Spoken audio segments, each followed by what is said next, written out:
Hi எல்லாரும் எப்படி இருக்கீங்க? இன்றைக்கி நம்ம வீடியோவில் பார்க்க போகிறதுனா முள்ளங்கி வச்சு சூப்பரான ஒரு ரெசிபி தான் பார்க்க போகிறோம். ரொம்ப டேஸ்ட்டாக இருக்கும். ஒரு டைம் ட்ரை பண்ணி பாருங்கள்.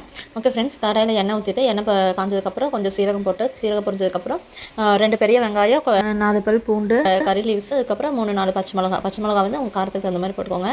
அதுக்கப்புறம் 2 தக்காளி பொடி பொடியாக கட் பண்ணி போட்டுக்கோங்க.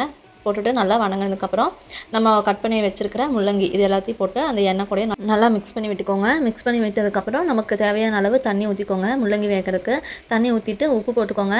உப்பு போட்டதுக்கப்புறம் அது கூட ஒரு 1/2 டீஸ்பூன் மஞ்சள் தூள் போட்டு நல்லா கொதிக்க வச்சுக்கோங்க. முள்ளங்கி ஒரு பாதி வேக்காடு வெந்ததுக்கப்புறமா நம்ம வந்து பாசிப்பயிறு வச்சு எடுத்து வச்சுருக்கிறேன் பாசிப்பயிறு அது கூட சேர்த்து நல்லா கொதிக்க விட்டுங்க. கொதிக்க விட்டு நல்லா கெட்டியானதுக்கப்புறம் சூப்பரான முள்ளங்கி கூட்டு ரெடி ஆயிடுச்சு. டைம் ட்ரை பண்ணி பாருங்கள். ட்ரை பண்ணி பார்த்துட்டு எப்படி இருக்குன்னு சொல்லிட்டு கமெண்ட் பண்ணுங்கள். ஓகே ஃப்ரெண்ட்ஸ், இந்த வீடியோ பிடிச்சிருந்தா லைக் பண்ணுங்கள், ஷேர் பண்ணுங்கள், சப்ஸ்கிரைப் பண்ணுங்கள். வீடியோஸ் எப்படி இருக்குன்னு சொல்லிட்டு கமெண்ட் பண்ணுங்கள். தேங்க்யூ.